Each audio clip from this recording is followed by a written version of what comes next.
میرا ملک بھی 27 کو بنا تھا، اتفاق نہیں انتخاب تھا۔ 13 اگست کو کیوں نہیں ہو گیا؟ 15 اگست کو کیوں نہیں ہو گیا؟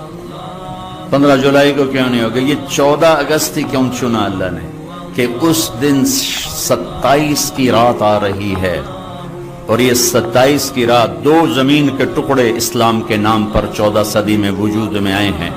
پہلی صدی میں مدینے کی ریاست اور 14ویں صدی میں پاکستان کی ریاست۔ بسم اللہ الرحمن الرحیم۔ 14 اگست یعنی یوم آزادی ہے۔ آج اس موقع پر میں نہ صرف تحریک منہاج القرآن انٹرنیشنل اور پاکستان عوامی تحریک کے کارکنوں کو بلکہ پوری قوم کو، وہ جہاں بھی آباد ہیں، انہیں یہ پیغام دینا چاہتا ہوں کہ پاکستان اللہ رب العزت کی بہت بڑی نعمت ہے۔ ہم نے پاکستان بڑی قربانیوں کے بعد حاصل کیا، اور جو ساری قربانیاں جو حصول پاکستان اور قیام پاکستان پر جا کر منتج ہوئی، ان کا ایک مقصد تھا، ان کا ایک نظریہ تھا۔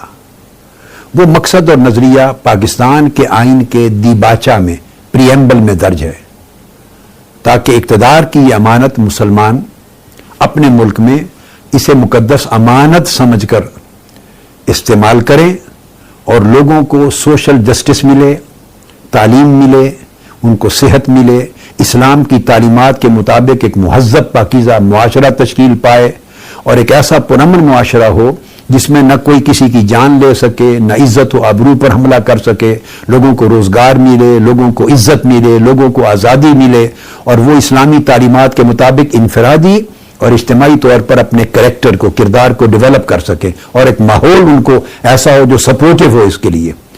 وہ خواب ابھی شرمندہ تعبیر ہونا ہے۔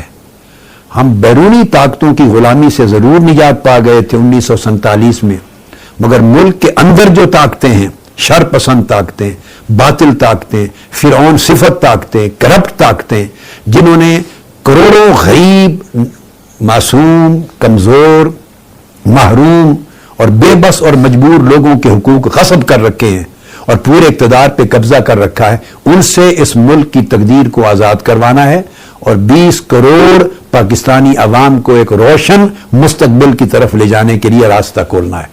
اور اسی 14 اگست کے موقع پر یہ بھی عزم کریں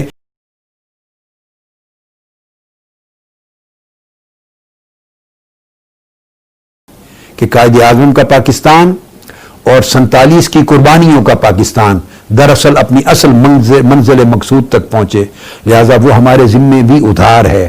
ان قربانیوں سے ہمیں ایک منزل تک پہنچنا ہے، اور انشاءاللہ تعالی اللہ کی مدد و نصرت کے ساتھ، عزم مصمم کے ساتھ، صدق اور اخلاص اور کامل یقین کے ساتھ آگے بڑھتے چلو، اللہ کی مدد و نصرت آئے گی، اور انشاءاللہ تعالی ظالموں اور جابروں اور قاتلوں سے جلد نجات ملے گی۔